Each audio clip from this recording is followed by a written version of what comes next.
Hello class 8th. So today we are going to do the exercise 3.4 of chapter 3 that is understanding quadrilaterals. तो देखिए बहुत छोटी सी exercise है and there is no calculations in it but understanding based है. So look, state whether true or false. First question में हमें बताना है कि true है या false है and if it is false then give the reason also. Okay. All rectangles are square. So I have noted them down. All rectangles are squares.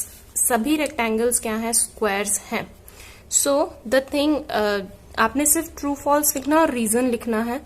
जो मैं एक्सप्लेन कर रही हूँ आपको, you don't have to write down the explanation, ठीक है ना, क्योंकि मैं डायग्राम्स के थ्रू आपको एक्सप्लेन करूंगी. So all rectangles are square. So if this is a rectangle A B C D, इसकी क्या होती है, सिर्फ दो साइड्स इक्वल होती हैं. A B is equal to C D और AD किसके इक्वल, BC के equal. AD is equal to BC. Okay, लेकिन स्क्वायर में क्या होता है हमारे पास, in square all four sides are equal. In case of square we have AB equals to BC equals to CD equals to AD. तो ये सभी चारों साइड्स कैसी होती हैं, इक्वल होती हैं. So all rectangles are square. क्या रेक्टेंगल स्क्वायर हो सकता है, नहीं हो सकता, क्योंकि स्क्वायर होने के लिए चारों साइड्स इक्वल चाहिए जो रेक्टेंगल में नहीं होती हैं. So in this case we are going to write false. Okay, because as rectangle has only opposite sides equal,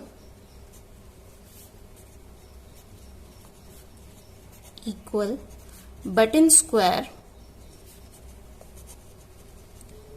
all sides are equal. सभी साइड्स कैसे होंगे, इक्वल होंगे. ओके, नेक्स्ट देखिए, ऑल रोम्बसेस आर पैरेललोग्राम्स. सभी rhombus क्या है, parallelogram है. So rhombus is drawn like this. इस तरह से होता है रोम्बस और इसके सभी साइड्स कैसे होते हैं, इक्वल होते हैं. टिल्टेड, टेढ़ा कर दो किसको, स्क्वायर को. So all sides are equal, सभी साइड्स इक्वल होते हैं. अपोजिट एंगल्स भी इक्वल होते हैं आपके, ठीक है.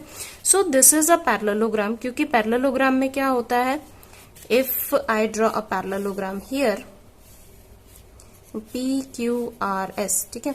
सो अपोजिट साइड्स इक्वल होने चाहिए और अपोजिट एंगल्स इक्वल होने चाहिए. दैट मीन्स PQ किसके इक्वल, SR के इक्वल, SP किसके इक्वल, RQ के इक्वल, ठीक है.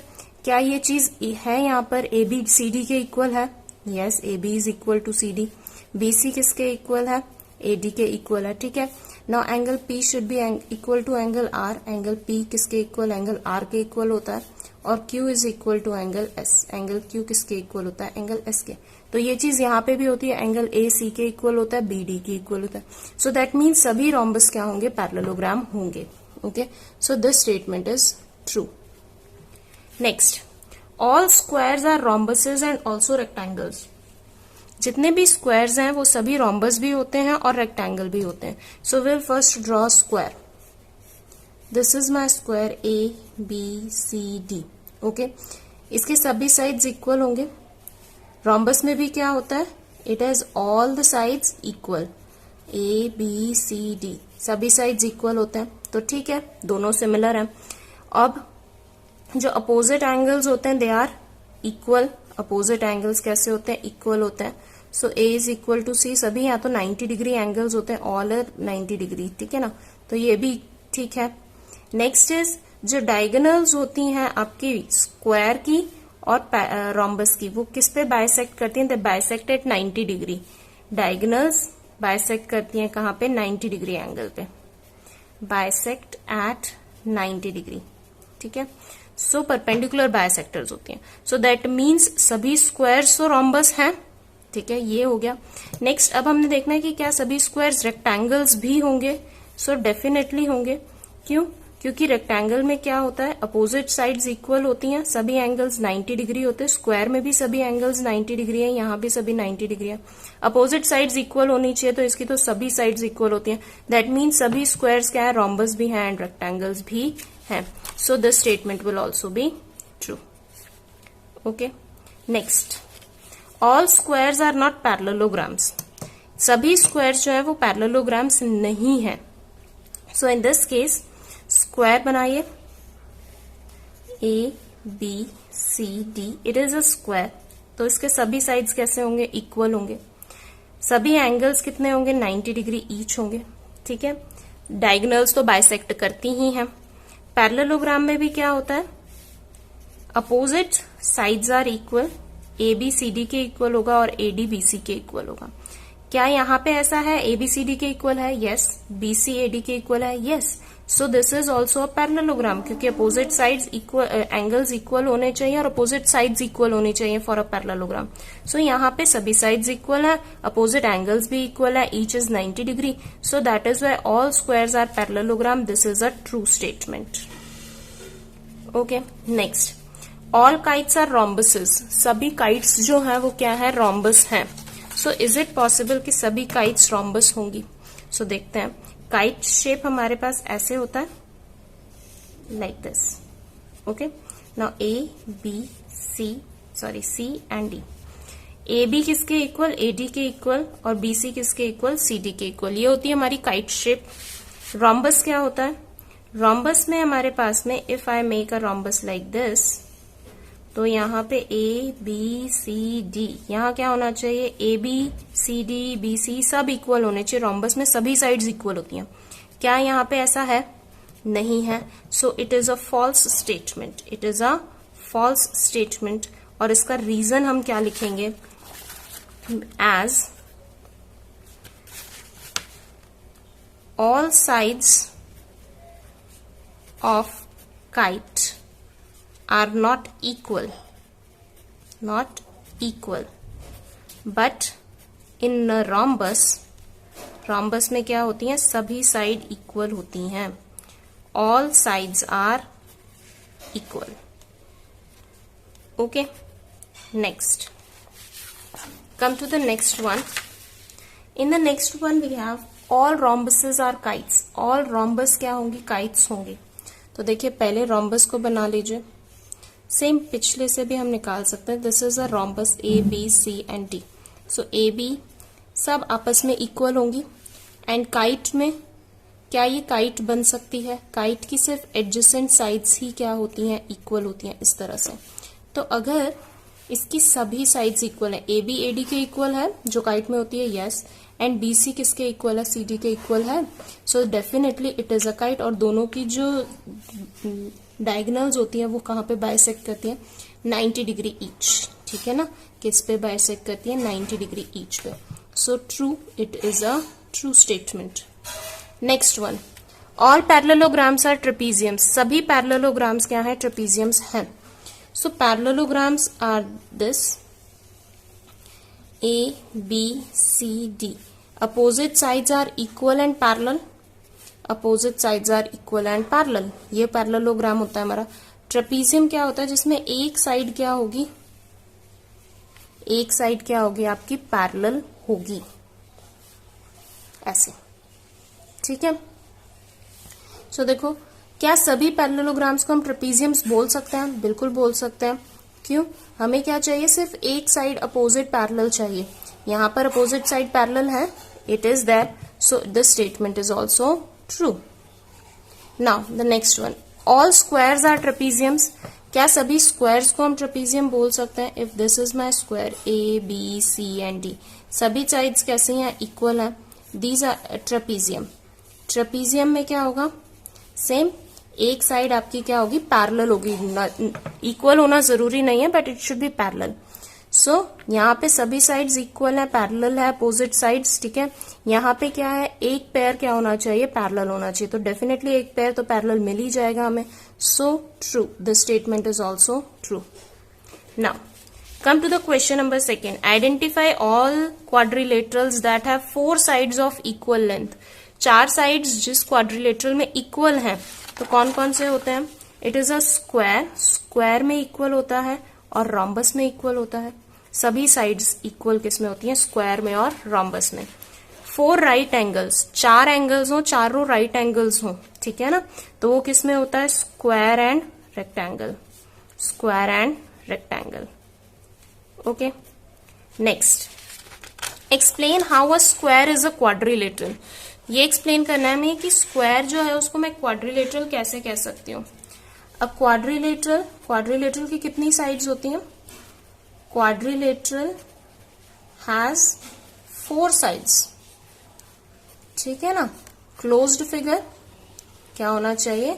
क्लोज्ड फिगर होना चाहिए 4 साइड्स का, तब मैं उसे क्वाड्रिलेटरल कहूंगी। So square has 4 sides and is a closed figure, closed polygon या figure, ठीक है ना। So that is square is a quadrilateral. Okay, next. Alright, after this, parallelogram. How is a square a parallelogram? Square एक parallelogram कैसे है? क्योंकि square की opposite sides equal भी हैं और पैरेलल भी हैं, ठीक है ना। As opposite sides of a square are equal as well as parallel and opposite angles of square are equal. opposite angles भी equal होते हैं, so it is a parallelogram. इसीलिए वो क्या है? parallelogram है। एक बार और देख लीजिए, it is a square A B C D. opposite sides equal भी होती हैं, parallel भी होती हैं, ओके। एंड अपोजिट एंगल्स, सभी एंगल्स 90 डिग्री होता है, तो अपोजिट एंगल्स क्या होना चाहिए? पैरेललोग्राम में इक्वल होना चाहिए। So here they are equal. So sides equal हैं, पैरेलल है अपोजिट साइड्स, और साथ में अपोजिट एंगल्स इक्वल है, so it is a parallelogram. Next, it is a rhombus. Square is a rhombus. Yes, all sides of square are equal, ठीक है ना। सभी साइड्स जो है स्क्वायर की वो इक्वल है, so it is a rhombus, ठीक है। और एक और रीजन हो सकता है, diagonals of rhombus and square both intersect, both bisect perpendicularly, ठीक है ना। So diagonals of rhombus and square अगर बाइसेक्ट कर रहे हैं परपेंडिकुलरली, सारी साइड्स इक्वल है स्क्वायर की, तो हम कह सकते हैं कि it can be a rhombus, ठीक है ना। तो स्क्वायर भी क्या हो सकता है? रोम्बस हो सकता है। Next, rectangle. रेक्टेंगल में क्या होते हैं? Opposite sides. तो opposite sides of a square are equal and diagonals, और डायगोनल्स क्या कर रहे हैं? बाइसेक्ट कर रहे हैं परपेंडिकुलरली, ठीक है। Comma, angles, all angles are 90 degree each, so a square is a rectangle. A square is a rectangle, okay. Now next देखिए, name a quadrilateral whose diagonals bisect each other. ऐसे quadrilateral का नाम बताना जिसकी diagonals bisect करती हैं। So definitely square, rectangle ही हमने प्रॉपर्टीज में पढ़ा है, स्क्वायर में, रेक्टेंगल में, रोम्बस में, ठीक है ना, and parallelogram, okay. Next, are perpendicular bisector. अब बाइसेक्ट तो करती हैं लेकिन परपेंडिकुलर मतलब 90 डिग्री एंगल भी बनाती हैं, तो बाइसेक्ट इनकी करती हैं। 90 डिग्री एंगल किस किस में बनाती हैं? It is in square and rhombus. किस में बनाती हैं? स्क्वायर में और रोम्बस में, okay. Next, are equal. Diagonals क्या हो? इक्वल हो, तो डायगोनल्स इक्वल किस में होती हैं? Square and rectangle, square and rectangle,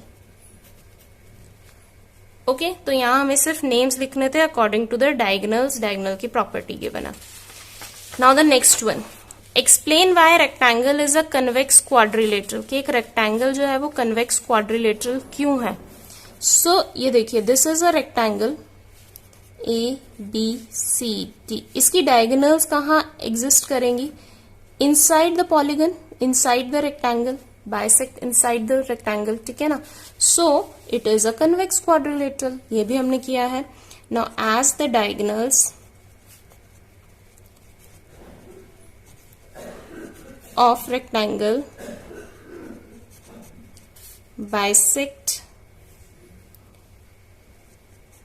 and lie inside the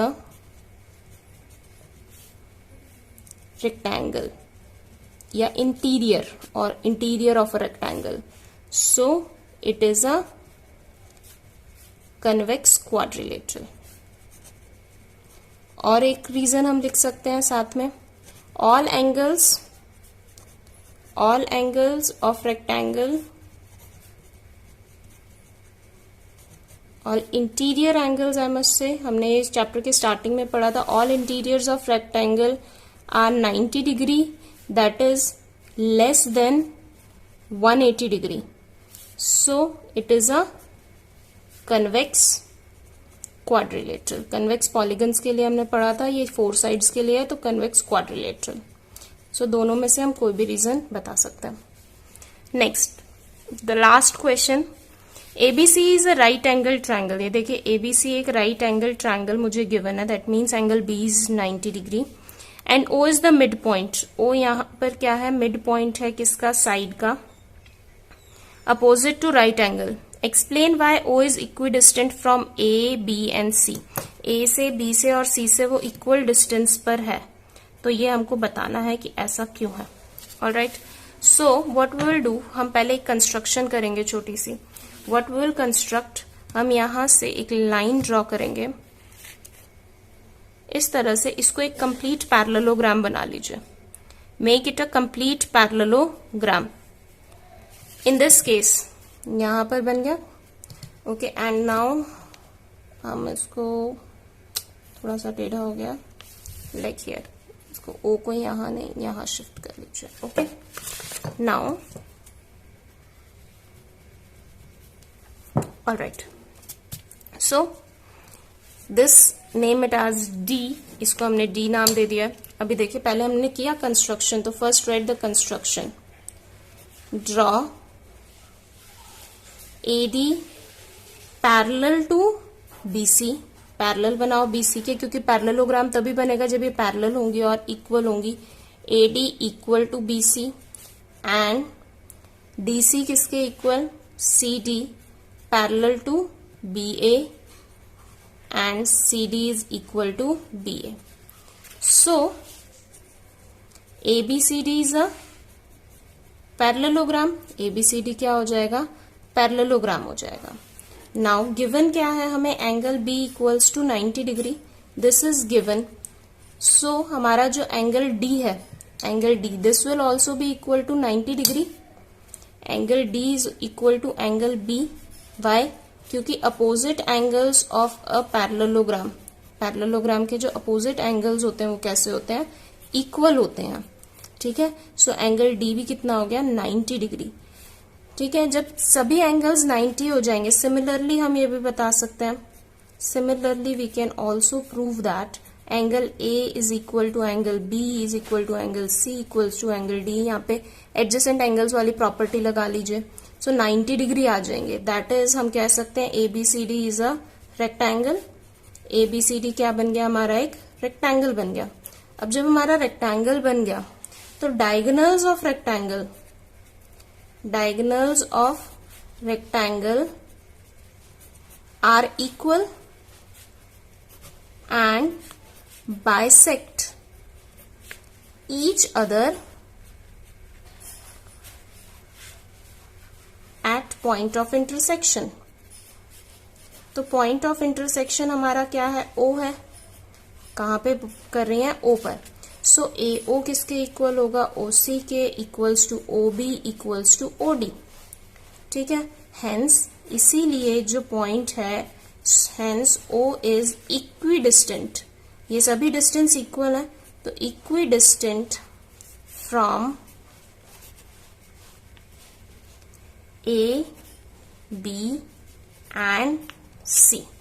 ऐसा हमने कुछ नहीं करना है, हमने जो ट्रायंगल गिवन है, ट्रायंगल को हमने क्या बना दिया, पैरेललोग्राम। पैरेललोग्राम के सभी एंगल्स हमने फाइंड आउट कर लिए, सभी एंगल्स कितने होंगे 90 degree each by using the properties opposite angles equal है और साथ वाले एंगल्स एडजेसेंट एंगल्स को ऐड करके 180 होना चाहिए। तो सभी एंगल्स हमारे 90 आ जाएंगे। दैट मीन्स एबीसीडी क्या बन गया, एक रेक्टेंगल बन गया। रेक्टेंगल है तो इसकी डायगोनल्स जो है वो बाइसेक्ट करेंगे एक दूसरे को ओ पॉइंट पर, ओ पर बाइसेक्ट करें, दैट मीन्स ओ जो है वो इक्वल डिस्टेंस पर है हर पॉइंट से। ठीक है, so with this the chapter is over as well as the exercise is over. So good bye everyone and take care.